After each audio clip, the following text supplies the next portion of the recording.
Tras 54 años de misterio, hay novedades en el caso del asesino del Zodíaco. El FBI cree poder tener identificado al sujeto que durante años acabó con la vida de muchas personas. Este hombre en cuestión sería Gary Francis Post, un veterano de las Fuerzas Armadas que ya falleció en 2018. Este es uno de los casos más icónicos de la criminología, no solo por sus asesinatos, sino por el comportamiento del asesino del Zodíaco una vez cometía sus crímenes.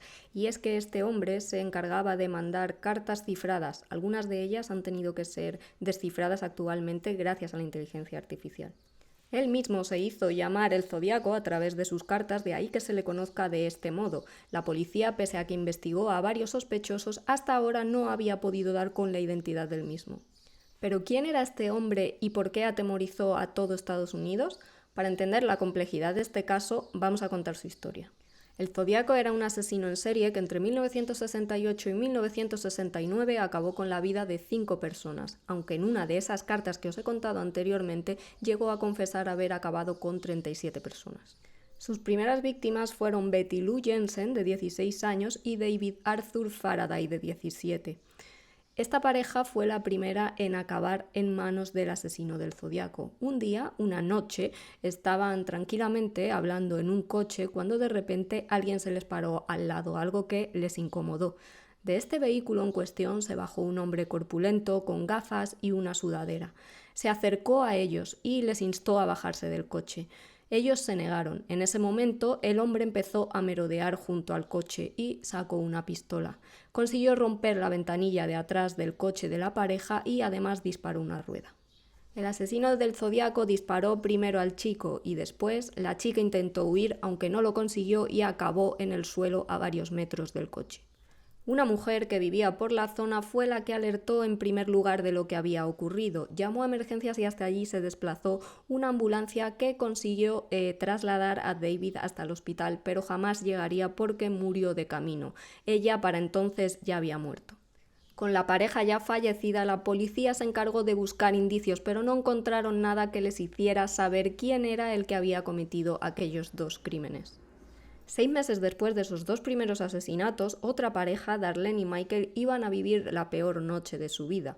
Se encontraban en el coche cuando de repente vieron que les estaba siguiendo un coche a gran velocidad.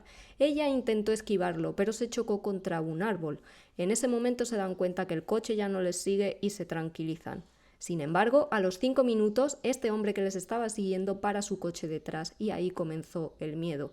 En ese momento, un hombre corpulento se baja del coche y se acerca a ellos por el lado del copiloto, ya que tenía la ventanilla bajada. Sin mediar palabra, el asesino del Zodíaco disparó 5 veces contra la pareja. Por suerte, él terminó con vida. Michael pudo salir del coche y fue encontrado por 3 jóvenes. Estos hombres llamaron a la ambulancia y fue trasladado al hospital. Fue el primero que logró sobrevivir al asesino del Zodíaco y fue quien contó a la policía los detalles. Era un hombre fuerte, corpulento, usaba gafas, llevaba una sudadera y tenía entre 26 y 30 años. A partir de aquí se forma el primer retrato robot del asesino del Zodíaco. Ese mismo día, en comisaría, reciben una llamada de una persona que dice tener datos sobre el asesinato cometido en un coche marrón de una pareja. Se refería a este último episodio en el que había muerto Darlene, pero no Michael. Daba datos muy concretos sobre el sitio en el que ocurrían los hechos, se autoinculpó además de ese asesinato y dijo que lo había cometido con una pistola Luger 9 milímetros. Esta persona en cuestión no solo se autoinculpó de este último crimen, sino que también dijo ser responsable de los otros 2 asesinatos que habían tenido lugar a unos kilómetros de allí.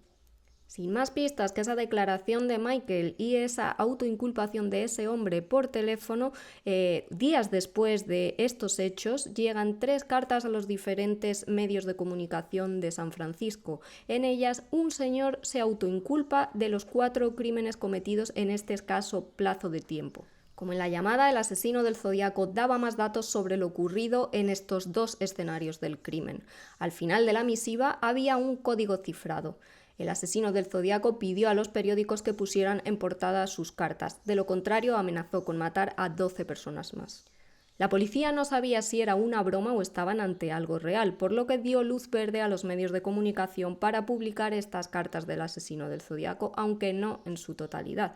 Descifrar este código les iba a costar muchísimo, porque no solo mezclaba letras con otros símbolos griegos y con otros de código Morse, lo que hacía el código prácticamente indescifrable. La policía necesitaba más información y, movidos por ese deseo de datos, le piden al asesino del Zodíaco que, si es él, envíe una nueva carta. Dicho y hecho, unos días después llegó una carta a uno de los medios de comunicación de San Francisco. «Querido editor, aquí el Zodíaco», decía esta carta.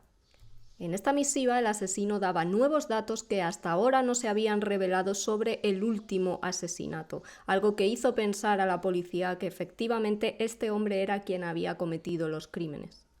En este escrito, el sujeto en cuestión reta a la policía, les hace llegar un código y les dice que ahí mismo tienen su identidad. Si consiguen descifrarlo, sabrán quién es. Como firma, el signo del Zodíaco. A partir de aquí es cuando se le empieza a conocer como el asesino del Zodíaco.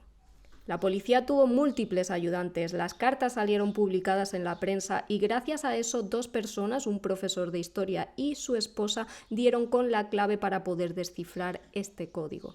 En sus cartas, el asesino del Zodíaco sustituyó cada letra del alfabeto por un carácter o símbolo. El problema, que había tantos que era muy complicado descifrarlo al completo.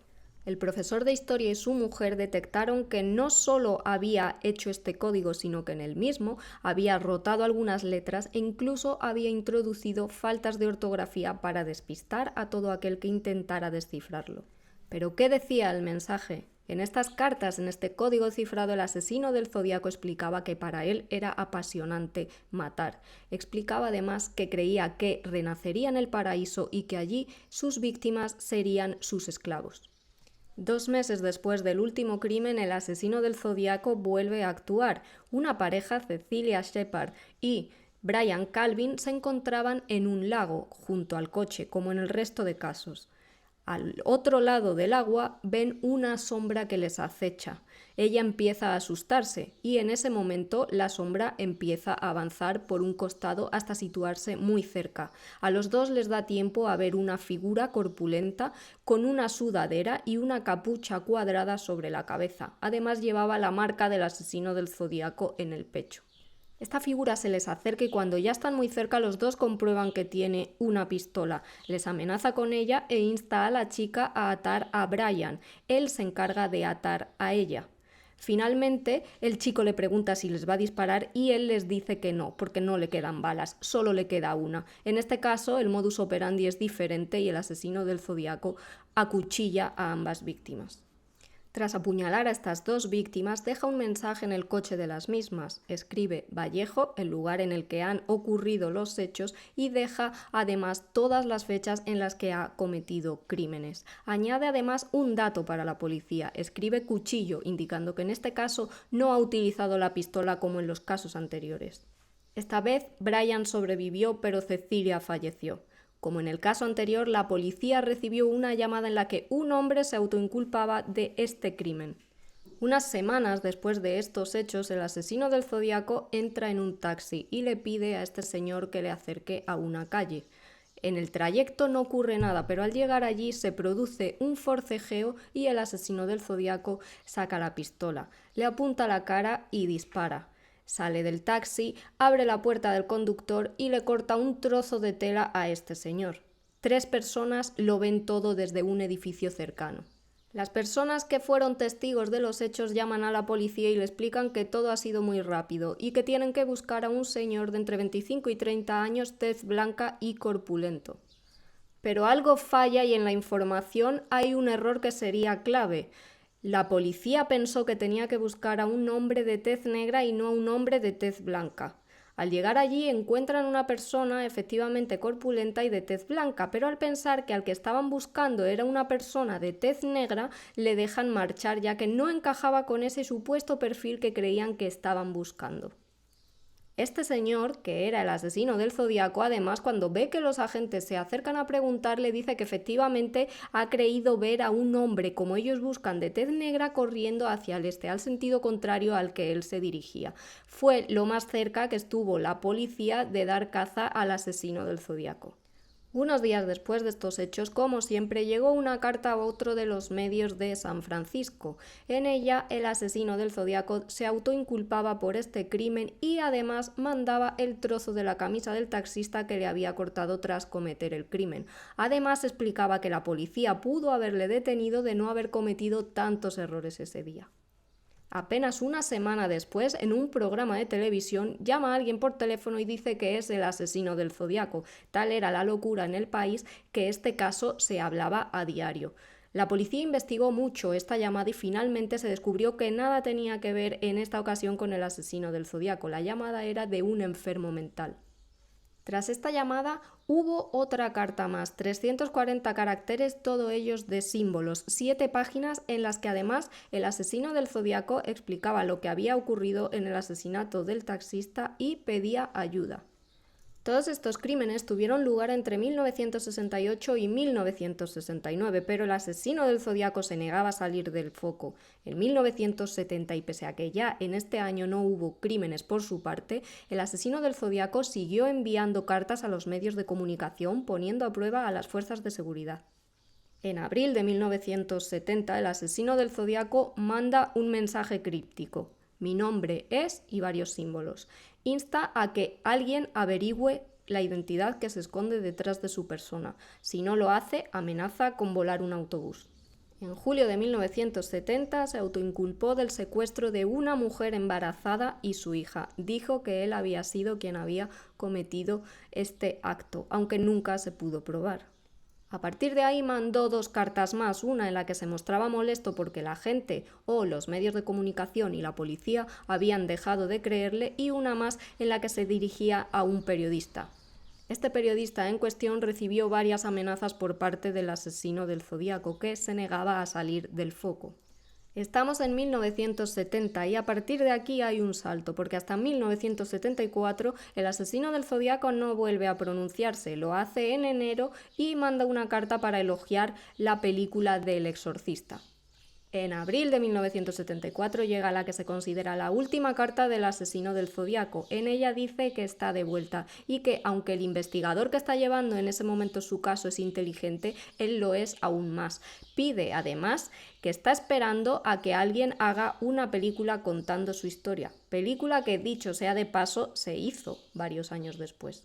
Durante todo este tiempo la policía tuvo varios sospechosos. Uno de ellos fue Arthur Leigh Allen. Un amigo suyo le puso sobre la pista.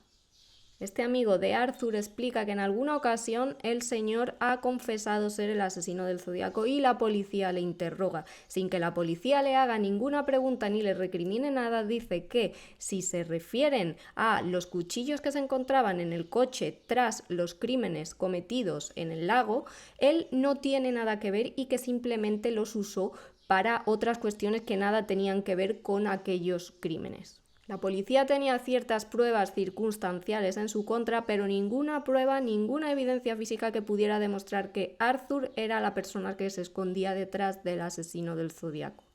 La policía durante este tiempo ha tenido guardado ADN del asesino del Zodíaco. Compararon además las huellas que dejó el asesino del Zodíaco al salir del taxi aquel día que cometió aquel crimen y las han comparado con las de Arthur. No eran la misma huella, por lo que Arthur quedó finalmente descartado.